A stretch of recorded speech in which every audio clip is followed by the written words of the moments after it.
What if everything you thought you knew about the future of your investments was about to change? In an unprecedented admission of mistakes by Jerome Powell of the Federal Reserve, we get a glimpse into his head.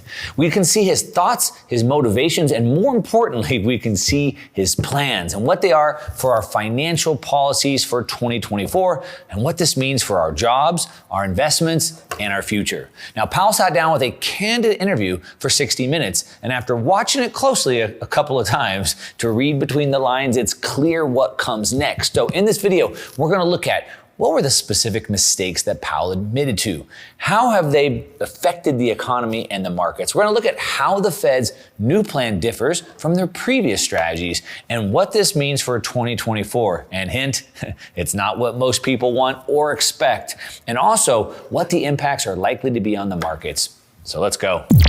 All right, welcome back. If you're new to the channel, my name is Mark Moss and I make these videos to change the way you think about money.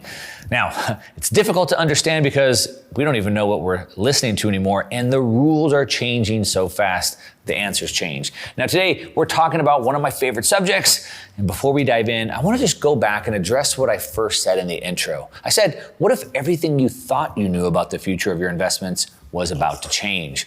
Now, the reason why is because what everyone expects from the Fed has changed. Their policies have changed. The way they interact in the markets have changed. And so as Albert Einstein said, the answers change. And if you don't understand how this changed, you're missing the whole linchpin here. Now, I've covered it in depth in several videos, and I'm going to give you the overview again. But before I do, let's take a look at what Powell just said in this 60 Minutes interview. Now, Jerome Powell and the Federal Reserve must project an authoritative stance, right? They have to do this to instill confidence as the guardian of the U.S. economy. The Federal Reserve was empowered in the Great Depression to regulate the economy by controlling the supply of money and setting interest rates. It also regulates commercial banks for safety. And so it was a sudden and an unexpected turn to hear him on 60 Minutes admit that he was wrong. Not just once, but on two separate issues. And this is something that you never hear from a politician or a government. Now, this is something you never hear a politician or a government official say. So what was he wrong about? Well, they both lead to the Fed's huge policy shifts, but let's look at each one of them separately. So first, you remember back in like 2020 and 2021, I covered it extensively if you've been watching the channel, like the Fed couldn't get inflation. No matter how hard they tried, they couldn't get inflation. So they were going to quote unquote, let it run hot. And then all of a sudden, then inflation started running hot. They started blowing up and everyone started feeling the pain. You started feeling the pain at the pump. You saw the Biden stickers there. You started feeling it at the store. And they were all telling us, the Fed was then telling us that it's just transitory. Oh, don't worry about it. It's going to go away. No big deal. It's just going to go away, which it didn't. And then when it got out of control, the Fed was way behind the curve and they were forced into this like knee-jerk reaction, which led to the fastest rate hiking cycle in history. Now, this caused damage through the entire financial system, including crashing the banks in March of 2023, which was a bigger crash than we saw the banks collapsing in 2008. But look at him now. Look at Jerome Powell not only admitting the mistake, but also telling us why and how they missed it. Let's listen to this clip. Was the Fed too slow to recognize inflation in 2021? So in hindsight, it would have been better to have tightened policy earlier. We thought that the economy was so dynamic that it would fix itself fairly quickly. And we thought that inflation would go away fairly quickly without an intervention by us. All right, so there you hear him admit it. And in the admittance, it's also the key for what we can expect going forward. Powell admitted that they were, quote, too slow to react. And so then they were caught off guard and they had to move much more severe than they wanted to, causing all types of ripples and problems in the market.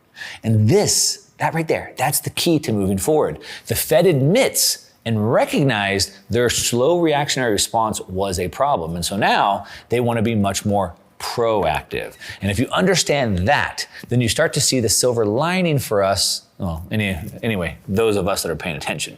And so what is this shift that he's talking about? Well, let's listen to a few more pieces of the interview so we can get a better understanding. Let's play the next clip. We want to see more evidence that inflation is moving sustainably down to 2%. We have some confidence in that. Our confidence is rising. All right, so he said that we want rates to drop back down and we have confidence it's moving that way. Notice the key word here, confidence. He didn't say that it's already happened. He didn't say that it's already done. He just said that they're confident that it's going that way. And part of the reason why there's so much confidence is because of the direction, right? When we're looking at data, financial economic data, it's not just the number itself, but it's the size of the move, the speed of the move, the direction of the move. Let's play another clip here. Inflation has fallen from just over 9% to about 3%, near the Fed's ultimate goal of 2%. All right, so you can see that is the direction. We went from 9% down to 3%, on our way to 2%. We're almost there, okay? So now you can hear this huge shift. Now, unless you're at a full-time financial expert, if you're a full-time financial analyst, a psychopath like me, you're probably not listening to all of the Fed's press conferences. You're probably not reading all of their press releases. And if that's the case, then you might not be up to speed on what we call Fed speak. And more importantly, how Fed speak has evolved and changed over time. Now, we first started seeing this term Fed speak back in the mid-1980s when then Fed Chair Greenspan was running the show, and it was used as a technique to actually manage investors' expectations by making deliberately unclear statements regarding monetary policy. They didn't want to tell you exactly, so they kind of tried to hide it, and we had to sort of decipher it. Specifically, they were trying to prevent markets from anticipating and moving on their statements, and so they were partially negating its effects by doing that. But things changed. Now, so again, if you're still using old data, you don't understand this. It changed, and the new strategy behind Fed speak is now transparency. What we now today call forward guidance, which has been used by Fed Chair Ben Bernanke, and it's continued to play a big role in the markets. It's the biggest role we've ever seen right now. Forward guidance is a lot different. It's different that instead of being vague to not move the markets, now forward guidance attempts to influence the financial decisions of households, businesses, and investors by providing a guidepost for the expected path of interest rates. You see, before they were trying to not move the markets. They didn't want you to know what's coming. Now they really do. Case in point, November 2021, the Fed announced they were going to start raising rates, but they didn't raise them for several more months until the following year, giving you lots of time to plan ahead. And that's exactly what we're seeing. Now, specifically, they attempt to prevent surprises that might disrupt markets. That's why they do this. They don't want a big surprise that crashes things. They want people to be prepared. They don't want to disrupt markets, and they don't want to cause any significant fluctuations. So this means that you don't really have to read between the lines anymore, all right? They're trying to tell us what is coming. And if you're listening, you can hear exactly how the Federal Reserve's new plan is much different from their previous strategies. So how is that? How is it different? Well, let's take a look at a couple of the quotes from this interview, and I'll break it down for you. Now, you know how many times you've heard someone on TV or the internet say that the Fed can't pivot on rates, can't go from tightening to easing, because inflation isn't back down to their goal of 2%. No way they can pivot right now. Well, Powell just let us know in advance that they can and they will. Let's play this clip. Are you committed to getting all the way to 2.0 before you cut the rates? No, that's not what we say at all. No. So there you go. You heard it directly from him. They don't have to wait till they get there. They're ready to go. But I know. I can already hear the comments coming in. I can hear you clacking on those keys. But if they pivot now, won't inflation come roaring back? Won't that undermine and ruin everything that the Fed's done to get it back under control? How could they do that? Well, if you listen to Powell, he'll tell you exactly how the Fed views it. Let's play the next clip. Moving too soon would set off inflation again. You could, or you could just halt the progress. So there you have it. You heard it directly from his mouth. They're not really worried about inflation roaring back, but more about maybe halting some of the progress, right? That's much less severe. Do you understand that? And the reason why he's saying that is because there's something much more severe. There's something much more dangerous than inflation. Right? Everyone's afraid of inflation, and he is too, but something's way worse. The Fed and all central banks cannot have it, and neither can the governments. If they're forced to choose, the central banks would choose inflation every time. So what's more feared than inflation? It's deflation. Let's play the next clip. And what is the danger of moving too late? If you move too late, then policy would be too tight, and that could easily weigh on economic activity and on the labor market. Maybe a recession. Right, and we have to balance those two risks. There is no, easy, simple, obvious path. So you can hear directly from his mouth what he's saying. This is the tightrope that the Fed is walking. If push comes to shove, and they are forced between inflation and deflation, they're going to take inflation all day long. So the points that I'm making there's 3 points that I'm making here. One, the Fed admitted its mistake of being too late, and they learned their lesson. And they don't want to be too late again. They want to be proactive instead of reactive. Listen to Powell admit a second thing that they missed. They got wrong, and they're now implementing changes to fix. You seem confident in the banks, and yet the Silicon Valley Bank, second largest failure in U.S. history. Did the Fed miss that? So, yes, we did, and we forthrightly saw that we needed to do better. So we've spent a lot of time working on ways to make supervision more effective, and also to adapt regulation to a modern context. So you can hear it again. They missed it, and now updated policy and regulation in a much more modern concept. He doesn't say exactly what a modern concept is, but we don't have to guess too hard what that means. They're willing to paper over any problem. Now, this is a point that I make often. Something big changed in 2008 with the introduction of QE. The way all central banks interact in the economy and the markets changed, and it's accelerated. For example, in 2007, when Bear Stearns went bankrupt, which is now widely accepted as sort of the trigger point that led to the entire banking system collapse, the crisis in 2008, at that time, when they went bankrupt, it took the Fed 7 months to get a bailout approved for them. And during that time, the entire banking system was collapsing and burning down. But for comparison, in March of 2023, when the banks collapsed, it only took 6 days to get the new BTFP funding facility set up to bail them out. The second point, number 2, is that they're not waiting for inflation to get back to 2% before they make the pivot. They just want to feel confident it's going in the right direction, which it clearly is. And this is another key point. You see, historically, a yield curve uninversion or a Fed pivot has been bad for the economy and the markets. But you have to understand the difference of correlation and not causation. Because the markets were already melting down before the Fed, very slowly, as they self-admit, very slowly finally got around to moving, but only after it was too late. But now you can see they're changed their policy. They're preemptively, proactively moving. They're being proactive here.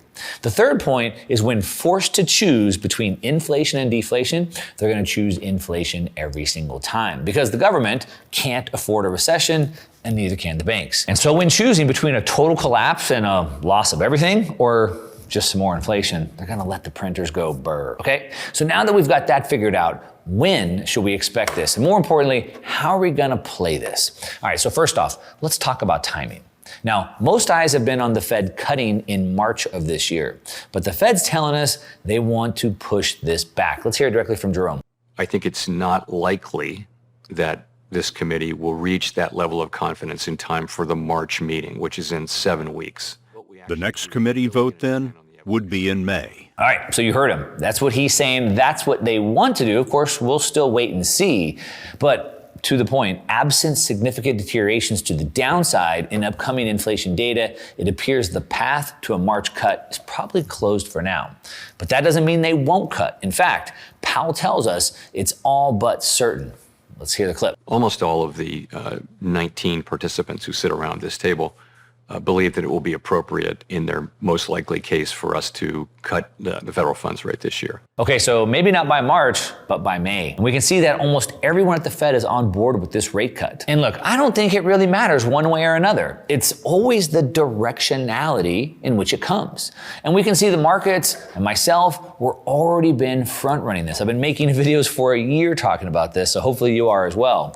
And the markets are not just front running it, but also they're calling the bluff on the Fed's projection, right? The Fed is saying they're going to have 3 rate cuts this year, totaling 75 basis points. In fact, the odds of 6 cuts have actually gone up from 83% to now 88% a week ago. Now, for all the bears out there, all right, I hear you. I hear you grumbling, the bears.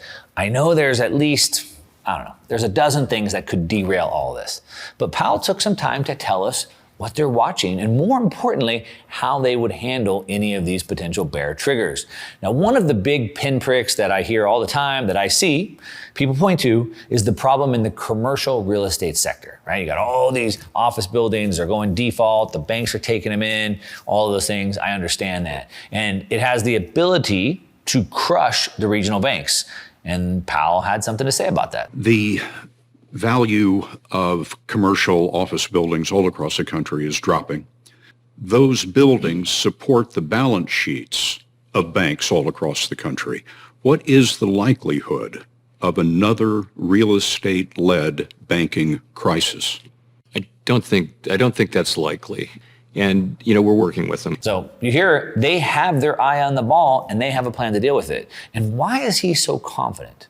Because he knows the Fed has the ability to paper over it. Just take the loans, right onto their books if needed, just like they've done for the last decade with mortgage-backed securities. So his forward guidance for us has been pretty rosy, right? The Fed has it under control and is ready to paper over anything. At least that's what he says. So what does keep him awake at night? What does he see as a big potential problem? Well, it's the runaway government spending, in which he calls an unsustainable path. Is a sharp increase in the national debt. 30 years from now, it is projected to be $144 trillion, or $1 million per household. How do you assess the national debt? We mostly try very hard not to comment on fiscal policy and instruct Congress on how to do their job when actually they have oversight over us. But is the national debt a danger to the economy, in your view? In the long run, the U.S. is on an unsustainable fiscal path. The U.S. federal government's on an unsustainable fiscal path, and that just means that the debt is growing faster than the economy. I have the sense this worries you very much. Over the long run, of course it does. We're borrowing from future generations. It's time for us to get back to putting a priority on fiscal sustainability. You could see he clearly sees a big problem. He states that the U.S. government is borrowing from future generations. Now, to be clear here, this is both good and it's bad, all right? It's good and bad. Like everything, right? Everything has a cost-benefit analysis. Depends on how you look at it. So how should we look at it? What is the impact on us as individual investors? Now, when an airplane takes off from Los Angeles flying to Tokyo, even though it's basically a straight line from LA to Tokyo, from the takeoff to the destination, during the course of that flight, on average, a pilot has to course correct over 600 times to stay on track and avoid, turbulence, other planes, things like that. And as the Fed adjusts course, then so do we. If the Fed continues to paper over the problems, as I believe they will, and as Powell clearly said they will, even more so what he says about the U.S. Treasury on an unsustainable spending path, then we see that leads to a huge crash. But it's not the market crash that most people are suspecting. It's what I've been calling for about as a reverse market crash, meaning instead of crashing down, it's a crash up. So what are we going to do about that? For now, it's about keeping our head above water, above the rushing tide of inflation. And so I continue to hold a barbell strategy, all right? It's heavy, hard energy, scarce, energy-intensive assets on one side, cash and cash equivalents on the other. And even more importantly, tactically managing my portfolio, which doesn't mean that I'm trading. I don't recommend that for anybody, but rather I'm paying attention. I'm paying attention to the research, the indicators. I'm listening to what the Fed is saying, and I'm adjusting my plane on the way to Tokyo, if you get my drift. Now, if you want to go deeper onto the two types of crashes, why I expect a reverse crash and what it is and how you can play this, click on and watch this video right here. And if you want to understand how the answers have changed, specifically how the central banks interact and how it's changed since 2008, then click and watch this video that I have up right here. But either way, make sure to drop a comment. Let me know what you think about in this video. Of course, give me a thumbs up if you like it. If you don't, you can give me a thumbs down. That's okay. But at least leave me a comment. Tell me why. Of course, hit that subscribe button if you're not already subscribed so you can stay up to speed and adjust your own airplane as needed. And that's what I got. To your success. I'm out.